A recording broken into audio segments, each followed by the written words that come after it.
Today I took delivery of VKB's Gladiator NXT Evos, my first step into the more premium peripheral market, finally retiring my old T16Ks. This video serves to voice my thoughts on the Gladiators, the good, the bad, and everything in between. Lots of this footage was recorded on my phone, so apologies in advance for the lower audio quality than is usual.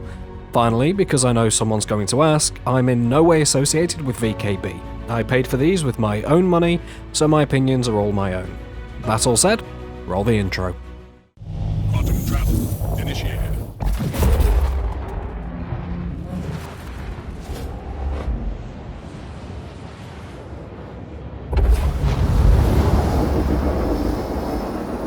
I've been using the somewhat ubiquitous T16Ks for about 2 years now, and they are great sticks to start out with. There are good things about them. First of all is they're cheap. I got these for less than £100, which I think they are a bit more expensive now, but is still a very good price to get into the peripherals.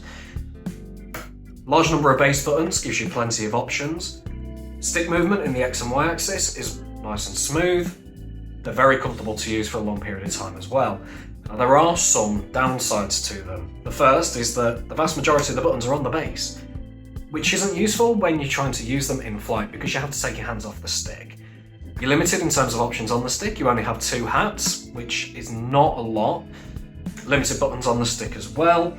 The twist axis has very little movement, and there is that very well known issue with the twist axis where they go bad. In my case, this one went bad after about 6 months, wherein the twist axis just stopped working. I was able to repair it, it then broke again about 6 months later. This one was a little more weird, so it broke after about 9 months, and it will just randomly input full axis for no reason. So I could be flying along nice and happy, and for no apparent reason, I'll end up in a death spiral. Not great. They're not very heavy either, so just any aggressive movement will lift the base. There's also the fact they are cheap, and they feel cheap.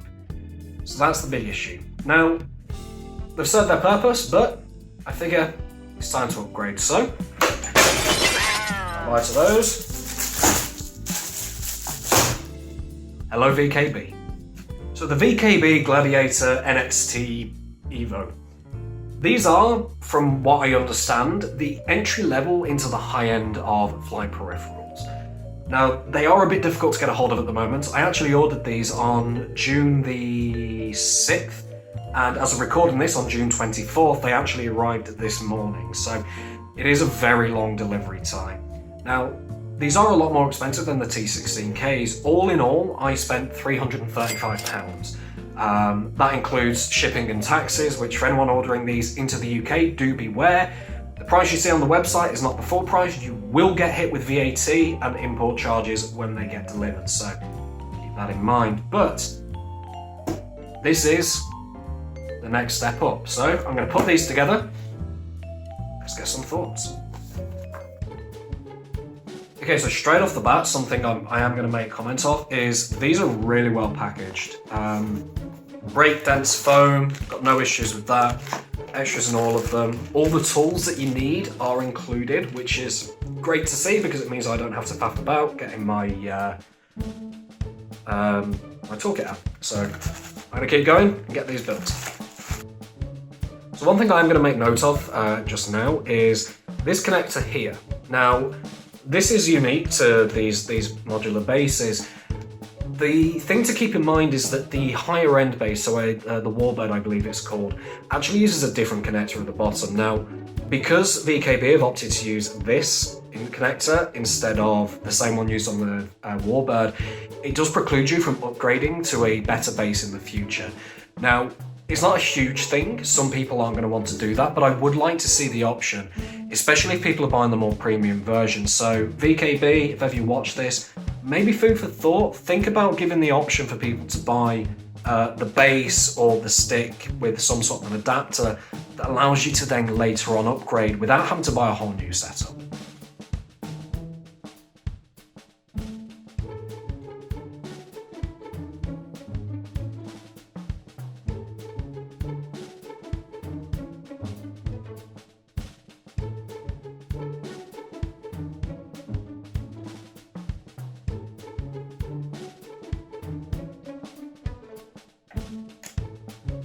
So something I just noticed that for some reason is on this one but isn't on the other one is these little red bungs. Now these are the dampening screws for the X and Y axis.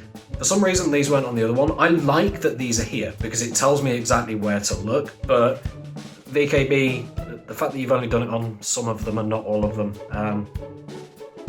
yeah.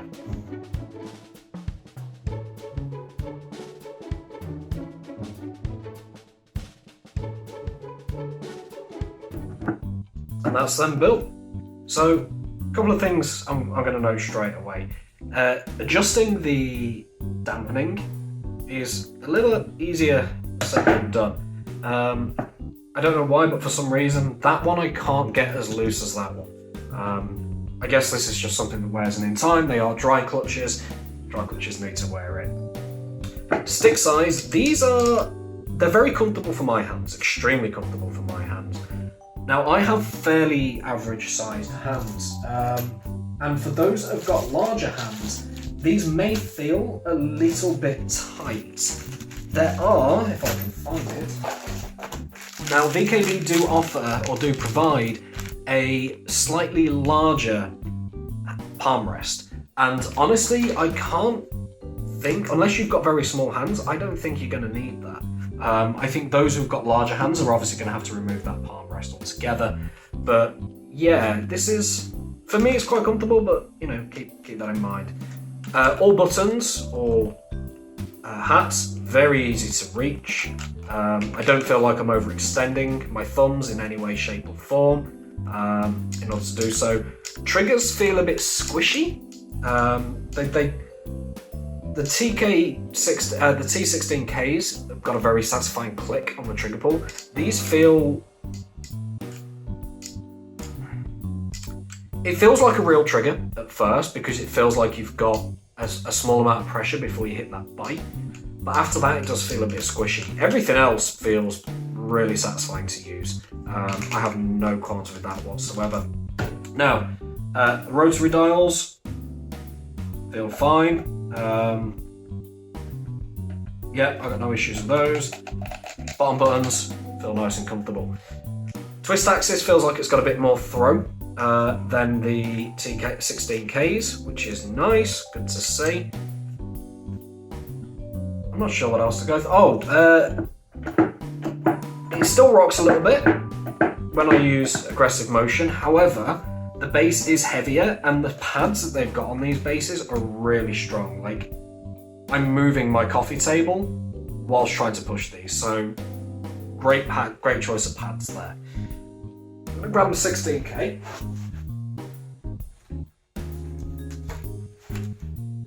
To the side. So base is slightly smaller than on the T16K, which is great to see.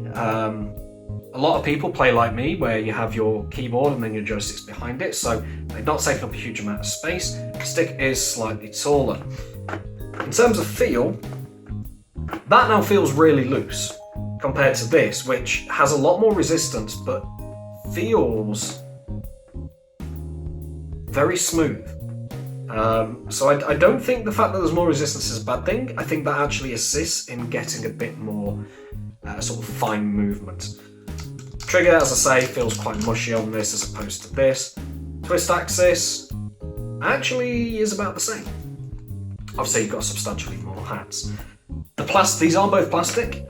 This one definitely feels like a more premium plastic. It's a much higher quality plastic. Another thing that I do like about these, that I didn't mention at the start, is these side plates here can actually be removed and you can add additional modules on. Now, to my understanding, VKB do have a throttle in the works. I do intend to get a throttle as well. And looking at the pictures I've seen, that throttle uses this same style base, so you'll actually be able to just basically bolt the throttle onto the side and have the throttle there along with your stick, because I'm one of those weirdos that likes to have a throttle as well as the sticks. But that covers putting them together and my first impressions. Let's set them up, get them in game, and see how they feel.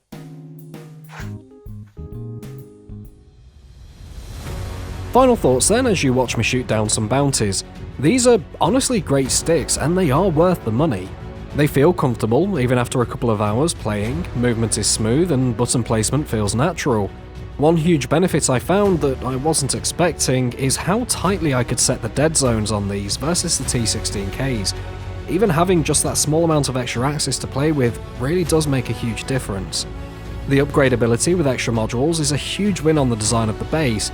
Stick upgradability is also excellent, with extra springs included to tweak it to your liking, as well as the ability to switch out some of the buttons for extra hats or even for joysticks. For those who buy the premium version, you get these in the box. If like me you don't, VKB still sell them after the fact. I do have some gripes. Setting the stick resistance to your liking is a rather lengthy and frustrating process, although it only has to be done once. The lack of ability to upgrade the base to the Warbird and still carry the stick over is a small but potentially important negative for some. There's also the availability issue, as I alluded to earlier, although VKB were pretty good in updating me as I got more information in terms of timeframes. And that's all on that. Let me know any thoughts down below, and with that, I thank you for watching. I'll catch y'all next time.